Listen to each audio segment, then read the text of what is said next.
नमस्कार साथियों, class 11th agriculture की क्लास में आप सभी का स्वागत है।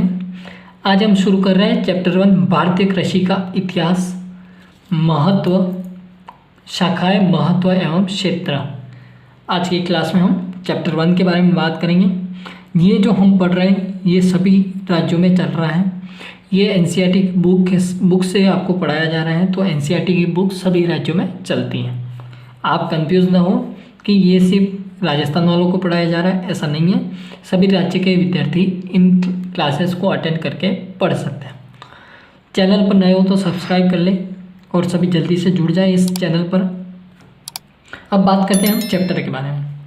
तो चैप्टर में हम सबसे पहले कुछ बेसिक पॉइंट जानेंगे, उसके बाद में कृषि की परिभाषा देखेंगे, उसके बाद में हम कृषि की शाखाओं के बारे में बात करेंगे। क्लियर है? 3 टॉपिक आज की क्लास में हम बात करने वाले हैं, बेसिक पॉइंट, परिभाषा और शाखाएं। तो सबसे पहले हम बेसिक पॉइंट के बारे में बात करते हैं।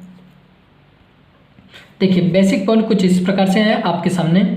हमारे देश की लगभग 70% आबादी, कितनी? 70% आबादी कृषि व कृषि उद्योगों पर निर्भर है। क्लियर है?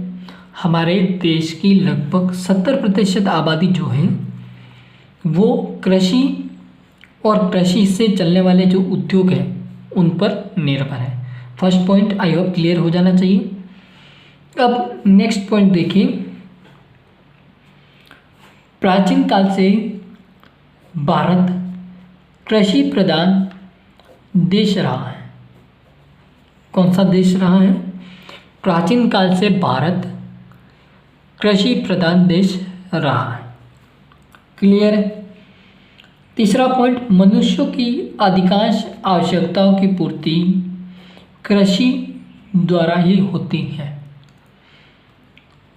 मनुष्यों की अधिकांश आवश्यकताओं की पूर्ति कृषि द्वारा ही होती है। जैसे आहार, वस्त्र, आवास सहित सभी आवश्यकता की पूर्ति कृषि अथवा कृषि आधारित उद्योगों से होती है। हम आहार की बात कर ले तो कृषि पर होती है। वस्त्र की बात कर ले तो कृषि द्वारा ही बनते हैं। जैसे हम कपास की खेती करते हैं तो उनसे वस्त्र निर्माण होता है। आवास, जो हमें दाने जो हम उपज जो प्राप्त करते हैं उसको हम उस उपज को हम बेचकर फिर आय प्राप्त करते हैं। तो जितनी भी हम अभी आहार, वस्त्र, रहना, खाना पीना जो भी हैं सभी हैं क्या है? कृषि पर व कृषि आधारित उद्योगों पर निर्भर हैं। समझ गए होंगे आप। फर्स्ट पॉइंट भी हमारा यही कह रहा था कि लगभग 70% आबादी, कितनी? 70% आबादी कृषि व उनके उद्योगों पर निर्भर है। अब मनुष्यों की जितनी भी आवश्यकताएं हैं, हमने इस पॉइंट के माध्यम से समझा कि मनुष्यों की जितनी भी आवश्यकताएं हैं उनकी पूर्ति कृषि और उनसे चलने वाले उद्योगों के माध्यम से होती हैं। आई होप ये 4 बेसिक पॉइंट आपको क्लियर हो गए होंगे। आगे बात करते हैं अब कृषि की परिभाषा के बारे में।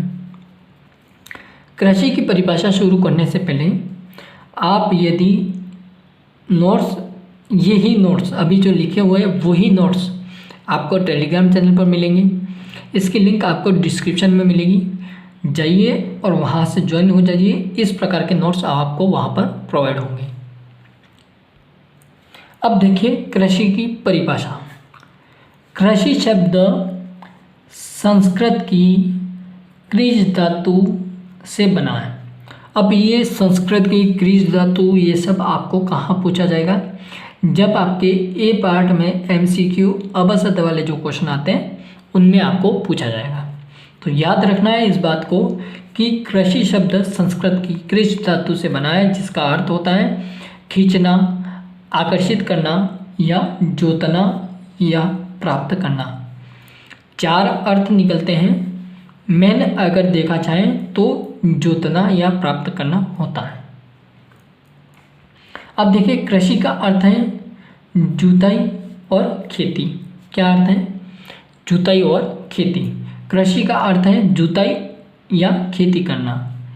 नेक्स्ट पॉइंट देखिए, कृषि से तात्पर्य जुताई आदि करके फसल प्राप्त करना है। मैंने अभी आपको कहा कृषि का अर्थ जुताई या खेती से है, तो कृषि का तात्पर्य भी वही होगा कि जुताई आदि करके, जुताई निराई गुड़ाई फसल उत्पादन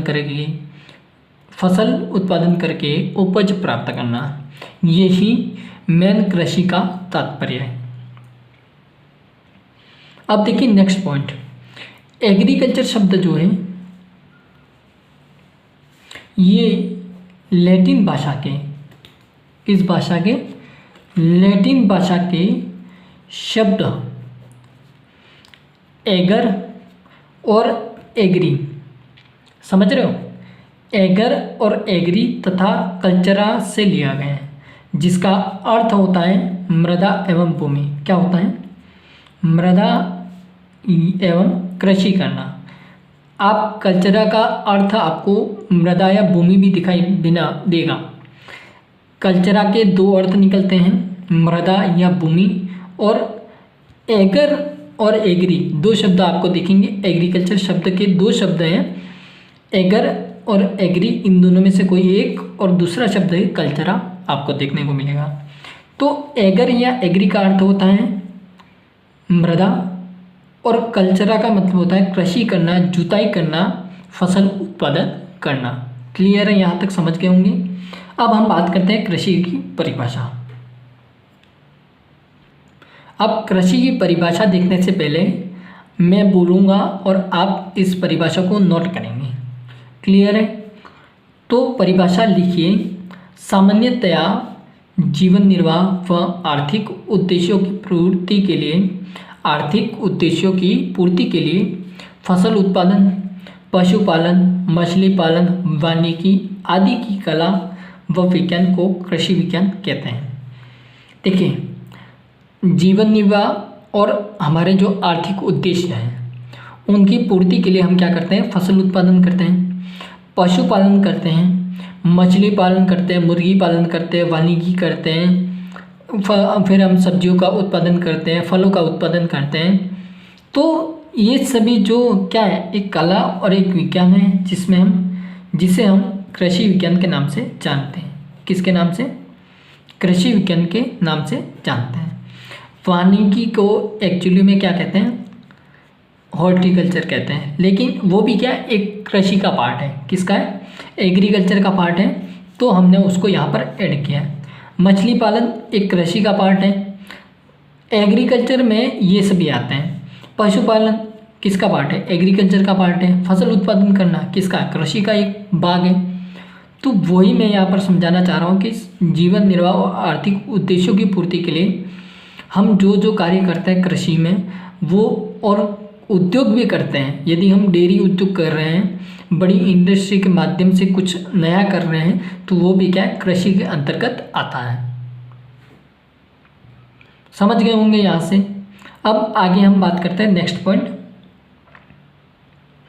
अब एक दो पॉइंट मुझे आपके जेट के एग्ज़ाम से महत्वपूर्ण लगी, तो मैंने उनको यहाँ पर नोट किया है। सबसे पहले हम बात करेंगे 1904 भारतीय कृषि बोर्ड की स्थापना हुई। किसकी हुई? कृषि बोर्ड की स्थापना हुई। और 1905 में बिहार के दरभंगा जिले में गंडक नदी के किनारे कृषि शोध कार्यों के लिए फिफ्स प्रयोगशाला की स्थापना की गई थी। फिफ्स प्रयोगशाला की स्थापना की गई थी। अब फिफ्स प्रयोगशाला की स्थापना किसने की थी? हेनरी फिलिप्स ने की थी। किसने? Henry Philips. हेनरी फिलिप्स ने फिफ्स प्रयोगशाला की स्थापना की थी 1905 में। अब ये फिफ्स जो है, इसको पूसा के नाम से भी जाना जाता है। पूसा की फुल फॉर्म है फिलिप्स ऑफ यूएसए। क्लियर है? फिलिप्स ऑफ यूएसए किसका नाम है? पूसा का। आपसे पूछ लिया जाए कि पूसा का पूरा नाम क्या है, तो फिलिप्स ऑफ यूएसए पूसा का पूरा नाम है। फिर पूछा जाए कि फिफ्स प्रयोगशाला की स्थापना कब हुई थी, तो 1905 में। वैज्ञानिक कौन थे? हेनरी फिलिप्स थे, जिन्होंने इसकी स्थापना की थी। आगे बढ़े नेक्स्ट पॉइंट की तरफ। अब आता है कृषि विज्ञान की विभिन्न शाखाएं, ब्रांचेस ऑफ एग्रीकल्चर। क्लियर है। फर्स्ट शाखा आती है आपकी शस्य विज्ञान, एग्रोनॉमी।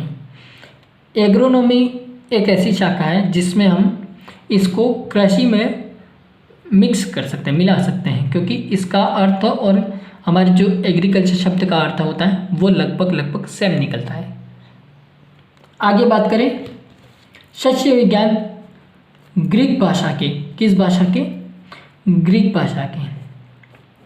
अब देखिए एक कॉन्सेप्ट आपका क्लियर कर दूं, आप सभी ध्यान रखना, लॉजी शब्द जो होगा वो लैटिन भाषा का होगा, नोमी जहाँ जहाँ पर नोमी लगता है वो सभी ग्रीक भाषा के होंगे। किसके?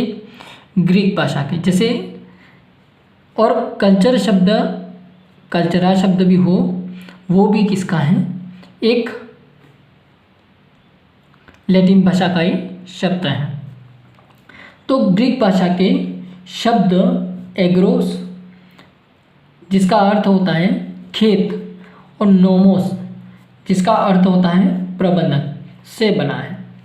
ग्रीक भाषा के शब्द दो शब्दों से मिलकर बना है, एग्रोस तथा नोमोस। एग्रोस का अर्थ होता है खेत और नोमोस का अर्थ होता है प्रबंधन। नोमोस का अर्थ होता है प्रबंधन। क्लियर है? समझ गए होंगे मैं क्या समझाना चाह रहा हूँ। तो यह कृषि की एक विशेष शाखा है जिसका संबंध फसल उत्पादन व मृदा प्रबंधन से। अब शस्य विज्ञान की परिभाषा देखिए, आप इन दो शब्दों से निकाल सकते हैं, एग्रोस और नोमोस। एग्रोस का अर्थ होता है खेत और नोमोस का अर्थ होता है प्रबंधन। तो कृषि विज्ञान की ऐसी शाखा जिसमें हम खेत प्रबंधन करते हैं, उस शाखा को, खेत प्रबंधन का अध्ययन करते हैं, उस शाखा को हमारी शस्य विज्ञान या एग्रोनॉमी कहा जाता है। समझ गए? अब दूसरी शाखा देखते हैं, उद्यान विज्ञान या हॉर्टिकल्चर। अब उद्यान विज्ञान या हॉर्टिकल्चर या बागवानी भी इसे कहते हैं। तो इसमें हम क्या करते हैं? फल, सब्जी, पुष्प इनका उत्पादन करते हैं। तो फल, सब्जी, पुष्प से संबंधित फसलों एवं उनके कार्यों का अध्ययन, किसके कार्यों का अध्ययन? फसलों, जो हम फल सब्जी उत्पादन करते हैं, पुष्प उत्पादन करते हैं, इन सभी के कार्यों का अध्ययन हम किस शाखा में करते हैं? हॉर्टिकल्चर शाखा में करते हैं। तो इसे उद्यान विज्ञान कहते हैं। विज्ञान की, कृषि विज्ञान की ऐसी शाखा जिसमें हम फल, सब्जी एवं पुष्प के उत्पादन से संबंधित कार्यों का अध्ययन करते हैं, उस शाखा को उद्यान विज्ञान या हॉर्टिकल्चर कहते हैं। डेफिनेशन लिख लीजिए, मैं बोल रहा हूँ और मैंने एक बार और रिपीट करता हूँ। कृषि विज्ञान की ऐसी शाखा जिसमें फल, सब्जी, पुष्प से संबंधित कार्यों का अध्ययन किया जाता है, उस शाखा को उद्यान विज्ञान या हॉर्टिकल्चर कहते हैं। लिख लीजिएगा। अब तीसरी शाखा, पशुपालन एवं पशुधन उत्पादन, एनिमल हस्बेंड्री, पशुपालन एवं पशुधन उत्पादन। अब शब्द से ही पता चल रहा है, पशुधन, जैसे जैसे पशु हमारे पास में इकट्ठे होते जाएंगे, उस तरह से हमारा दूध उत्पादन, गोबर का उत्पादन और दूध से बनने वाले जो प्रोडक्ट हैं उन सभी का उत्पादन धीरे धीरे क्या होगा? बढ़ता जाएगा। तो उनको बढ़ाने के लिए हमें क्या होना चाहिए? ज्ञान होना चाहिए, पता होना चाहिए। तो वो सब हमें कहाँ से पता मिलेगा? वो हमें एनिमल हस्बेंड्री की शाखा से पता चलेगा। तो यही कह रहा है कि पशुओं को पालने और पशुधन का उत्पादन का वैज्ञानिक अध्ययन इस शाखा के अंतर्गत किया जाता है। यहाँ पर आप प्लस ऐड भी कर सकते हो, लेकिन आपके बुक में ऐसा नहीं दे रखा है, तो आप लिख लेना कि पशुओं के पालने के साथ साथ पशुधन उत्पादन का वैज्ञानिक अध्ययन इस शाखा के अंतर्गत किया जाता है। समझ गए? अब नेक्स्ट शाखा,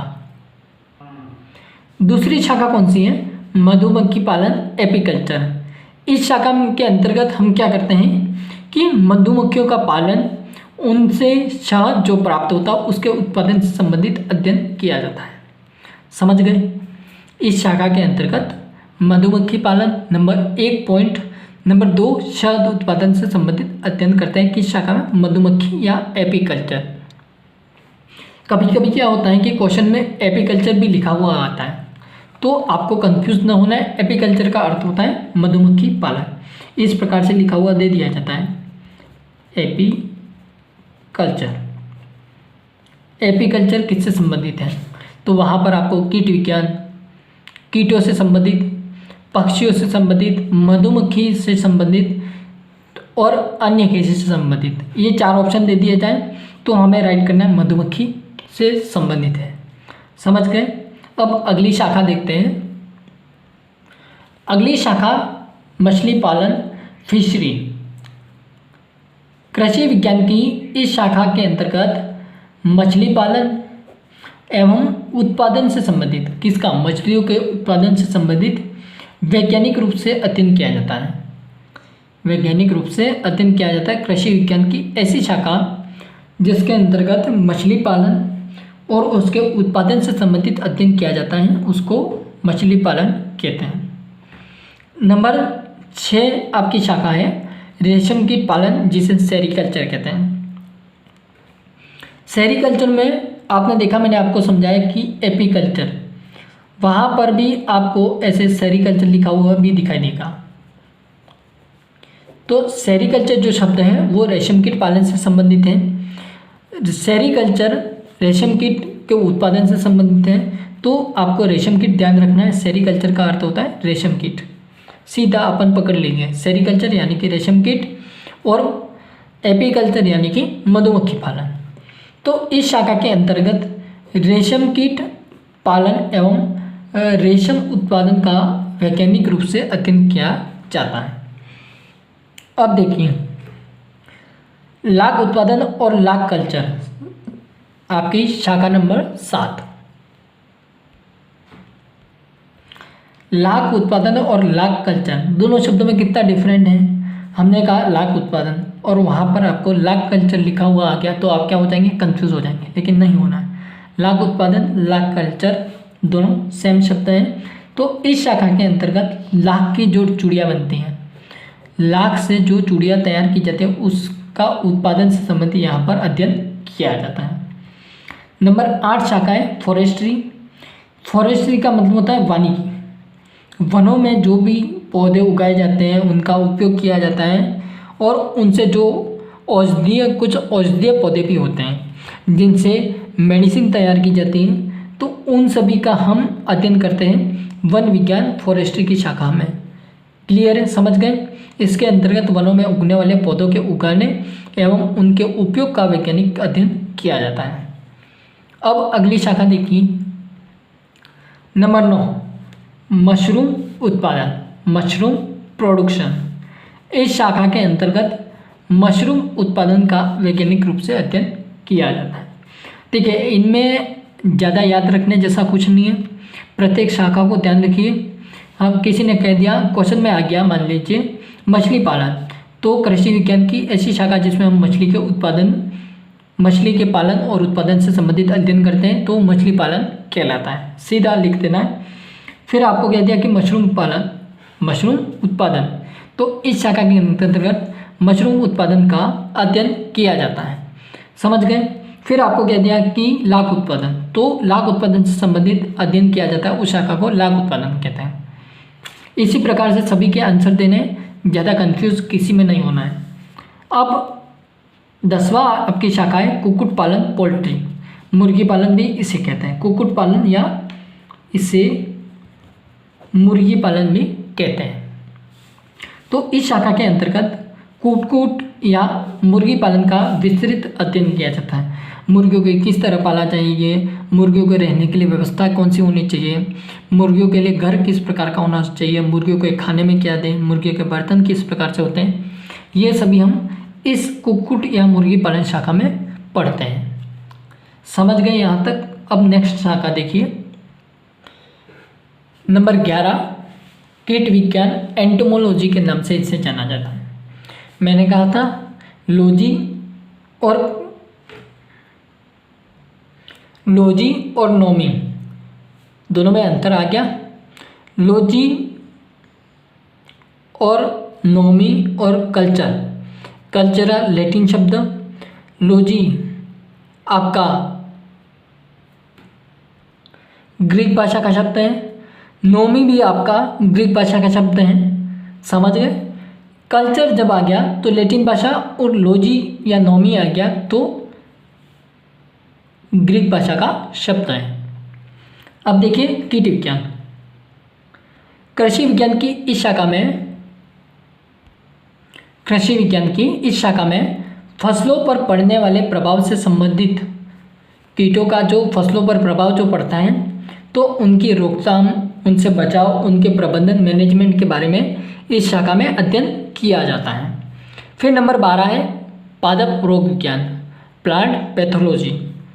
पौधों पर लगने वाले विभिन्न रोग कारक एवं उनके नियंत्रण का विस्तृत अध्ययन इस शाखा में किया जाता है। पौधों पर लगने वाले जो रोग होते हैं और उनके रोग कारक होते हैं, उनके नियंत्रण का विस्तृत अध्ययन इस शाखा में, पादप रोग विज्ञान की शाखा में किया जाता है। अब देखिए 13वीं शाखा है नंबर 13, कृषि प्रसार एग्रीकल्चर एक्सटेंशन। कृषि अनुसंधान से प्राप्त नवीन तकनीकी जानकारी किसान को खेत तक पहुंचाने का अध्ययन अनौपचारिक शिक्षा के माध्यम से इस शाखा में किया जाता है। अब देखिए कृषि प्रसार क्या करता है कि किसी डिजिटल माध्यम से या अखबार के माध्यम से, न्यूज़पेपर के माध्यम से क्या करता है कि जितनी भी नई टेक्नोलॉजी कृषि के लिए उपयुक्त होती है उन सभी को किसानों तक पहुंचाता है और किसानों को पहुंचाने के माध्यम बाद में उनको इस नवीन टेक्नोलॉजी के बारे में सिखाता है। तो इस शाखा का अध्ययन किया जाता है। कृषि प्रसार शाखा का अध्ययन नवीन टेक्नोलॉजी की जानकारी किसानों तक पहुंचाने के लिए किया जाता है। अब देखिए कृषि अर्थशास्त्र, एग्रीकल्चर इकोनॉमिक्स। कृषि लागत आय की गणना का विस्तृत अध्ययन किया जाता है। कृषि पर हम कृषि कार्य करते हैं तो लागत कितनी लगती है और उसकी आय की गणना करने के लिए विस्तृत अध्ययन कृषि अर्थशास्त्र एग्रीकल्चर इकोनॉमिक्स शाखा में किया जाता है। तो हमने आज की क्लास में कुछ बेसिक पॉइंट, परिभाषा और कृषि की शाखाओं के बारे में बात की। हमारे यहाँ पर 14 शाखाएं, हमने 14 शाखाओं के बारे में इस क्लास में बात कर ली हैं। मिलते हैं एक नई क्लास के माध्यम से, तब तक के लिए जय हिंद, जय Bharat. Like, subscribe and share जरूर कर देना। धन्यवाद।